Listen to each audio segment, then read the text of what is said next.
in promoting U.S. The federation's tournament. But something has to change. But it might not happen until a lower league team actually gets into the semifinals or something like that. And I mean, was it help? Maybe it wasn't that long ago that we had a lower level team in the final. It was maybe 10 years ago. I think 2008. I want to say. Hope maybe you can think of the team, but I feel like Miami might have been, or no. Was it Cosmos? Maybe it could have been. I feel like there's somebody, but something needs to change. Yeah, I mean it does. As excited as I am for this cup, I don't see the excitement in the United States about this cup. Right, and it ultimately comes down to the fact that Americans don't understand this concept.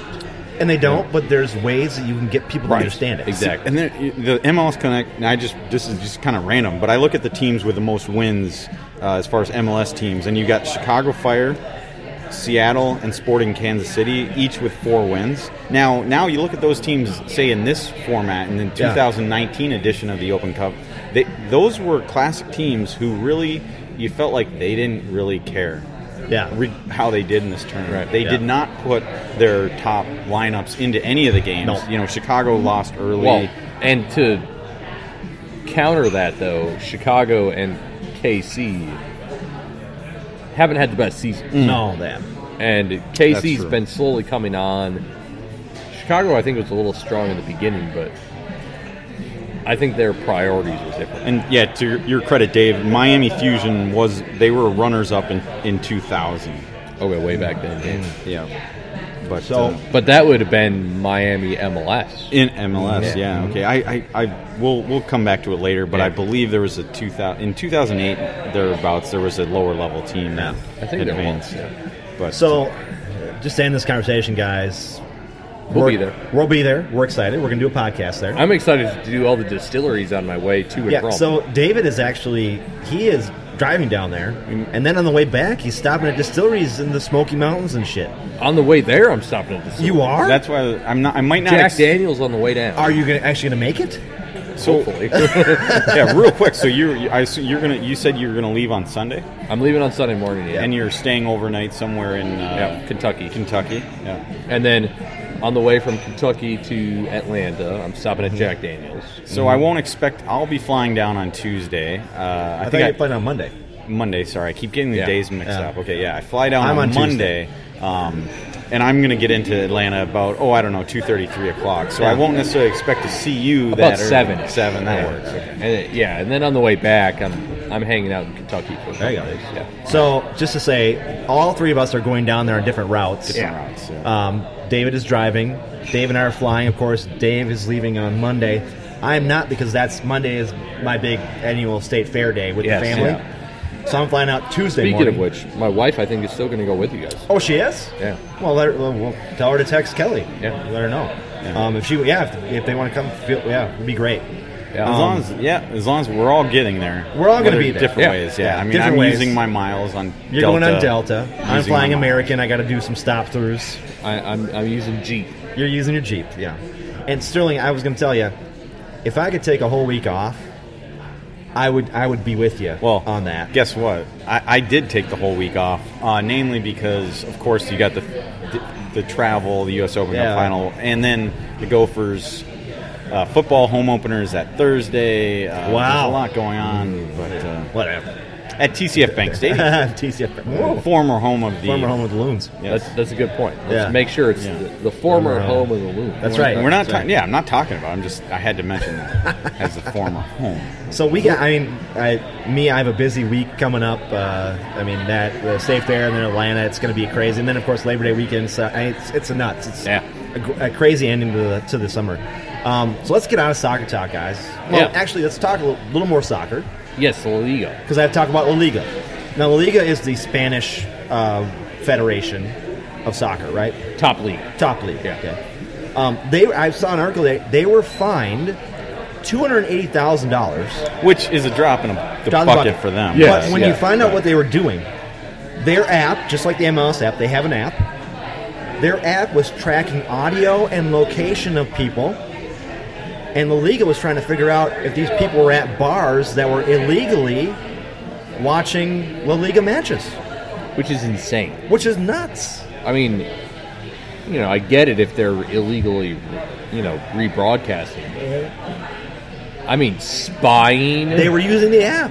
Spying on your users. Oof. Thing is, I get it's not America, but location thing, I get. A lot of apps look at your location if you're allowed to.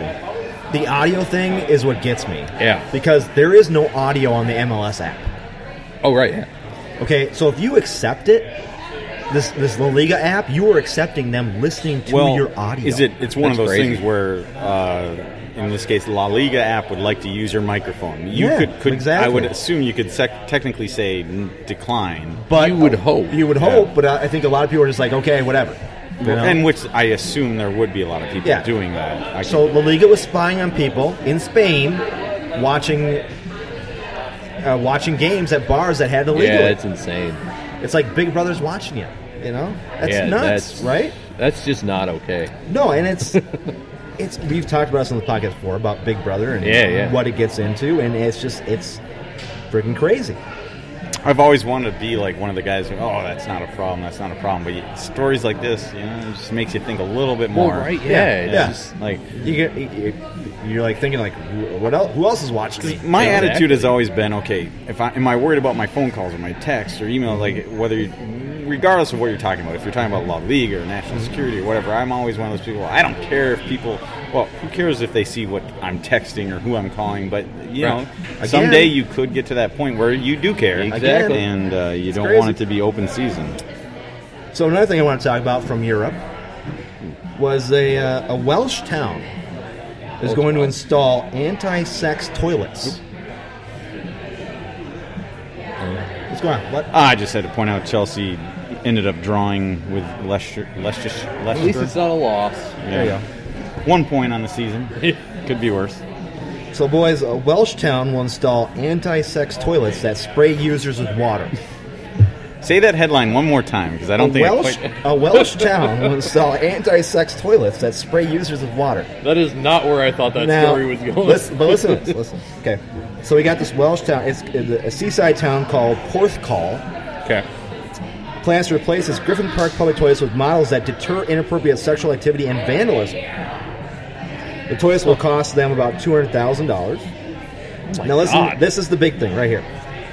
Movement sensors inside the toilets will respond to violent activity, while weight sensors will be installed to detect the interest of more than one person, triggering the deterrent measures. The toilets have also been designed to prevent rough sleepers taking shelter inside. If a user remains in the toilet for too long, a warning message will play while the lights and heating will switch off. The planning documents also include a high-pressure floor and wall washer, which could activate after every use of the toilet, to wash it off.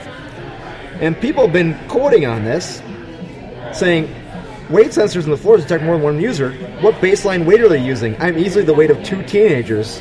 It's like, what about large people? So, this toilet in this Welsh village is going to sense 2 people in there and then have spray water on you and have an alarm if you're in there. I mean, okay, so I can see a whole lot of bad coming from this. I mean, so you got a guy who's 350 comes in there and he's really got to go. Yeah. Maybe think gold member.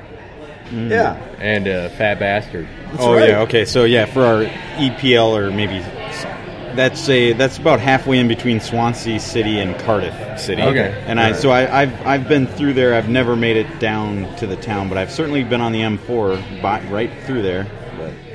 And it's funny. There are people quoting now. People are putting comments on this. Yeah. This lady says, "This is absolutely terrifying. I'm a disabled person who falls a lot and occasionally needs assistance.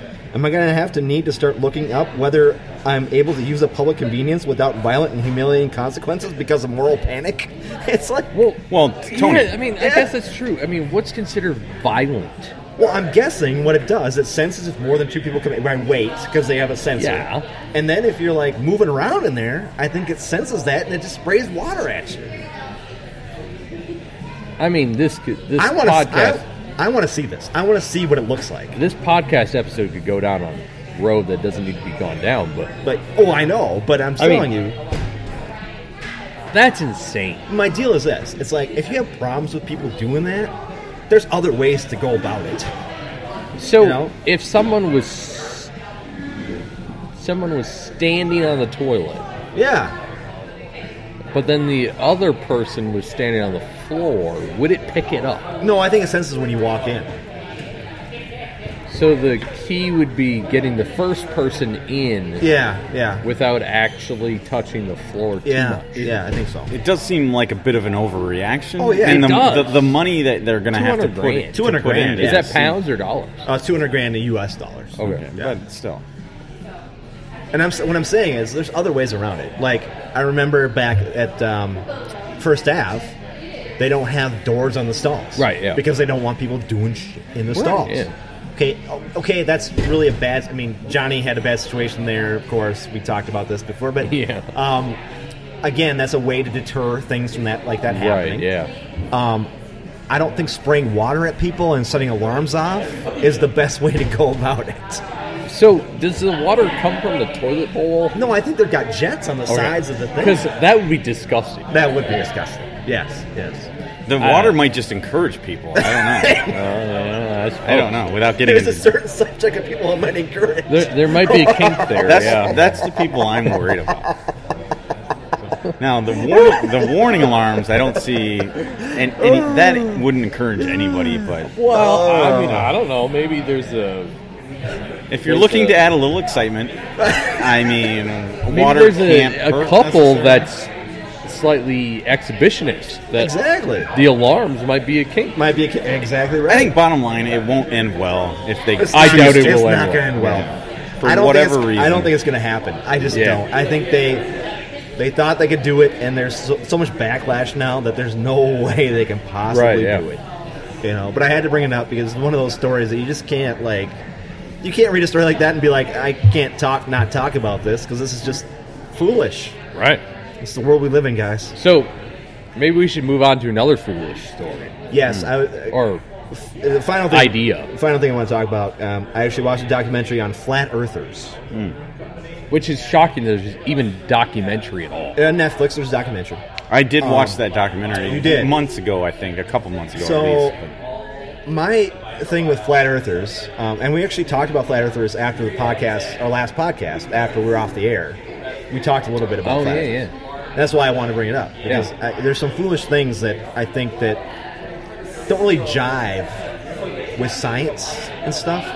Or logic. Logic. My biggest takeaway was, they showed a guy on the documentary. He goes out 50 feet, and he has a level thing. Yeah. Or a camera, whatever it is. And he goes out and he's like, oh, look, I'm at the same level. The Earth is flat. I'm going, well, the Earth doesn't go round that quickly. It's, the diameter of the Earth is massive. I don't the number. It's No.